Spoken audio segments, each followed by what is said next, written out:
In the summer of 2014, four hikers ventured into a stretch of remote Montana wilderness known as Butcher's Creek, chasing stories, legends, and a bit of internet fame.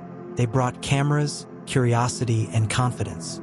What they found was something else entirely. Their footage ends in chaos. One scream, one fall, one voice they never identified. Only one of them was ever found. And even that body was beyond recognition. Authorities claim it was an animal attack.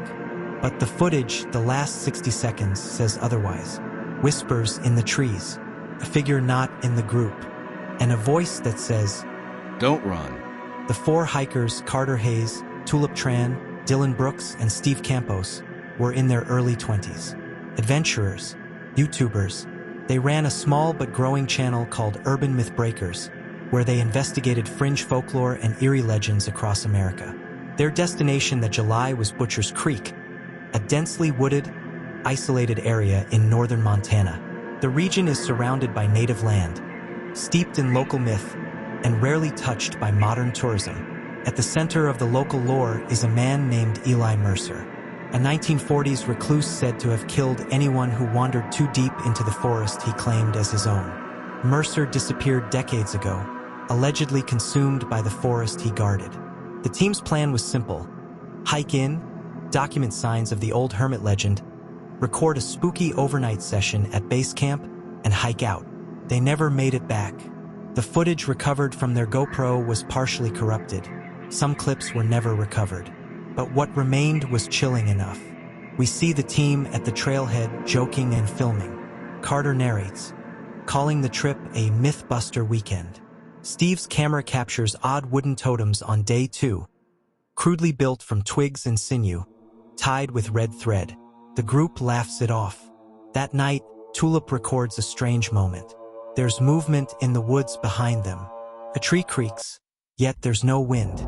Carter brushes it off as paranoia, but something stalks them. In the final uncut segment, just minutes before the feed cuts, Dylan whispers, "I see something between the trees." A voice, likely Steve, gasps. Then a scream. The camera drops. In the silence that follows, a fifth voice, deep and calm, says, "Don't run."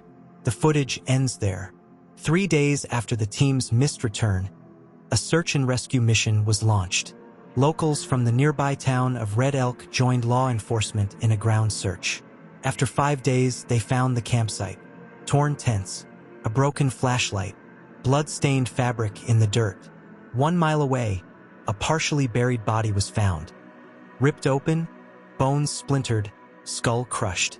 The coroner couldn't identify it visually. DNA testing confirmed it was Steve Campos. The official statement? Animal attack, likely a bear. But that conclusion left behind a trail of questions. Why were no bear tracks found around the body? Why did Steve's hands show signs of binding and ligature marks? Why was his camera buried next to him, lens facing up? And more importantly, where were the other 3? When police closed the case as a wildlife tragedy, the internet took over. Within weeks, Reddit, 4chan, and Discord communities dissected every second of the recovered footage. One audio engineer enhanced the final segment. When slowed to 25%, a series of whispers emerge, faint but present. "You shouldn't be here. He's watching. The hollow knows." Another frame-by-frame analysis spotted 2 glowing eyes deep in the background. Not animal, not human. And then there's the missing footage.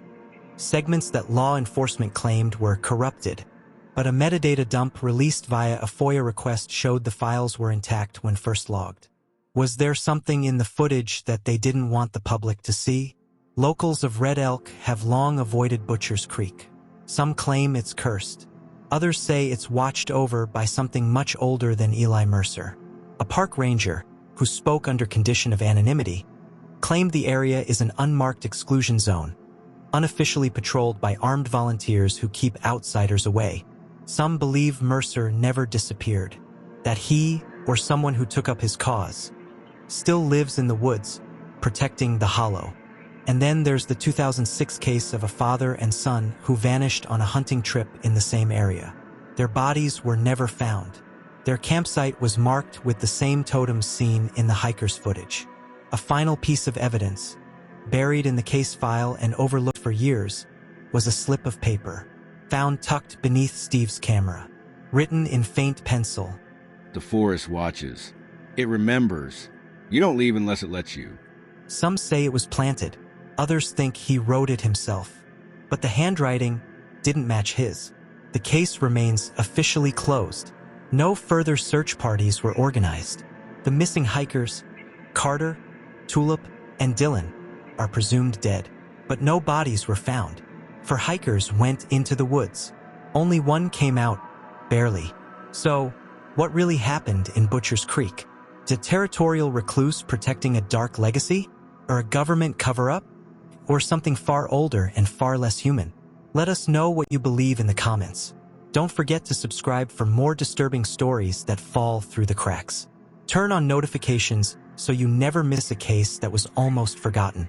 Because sometimes, it's the silence between the screams that tells the real story.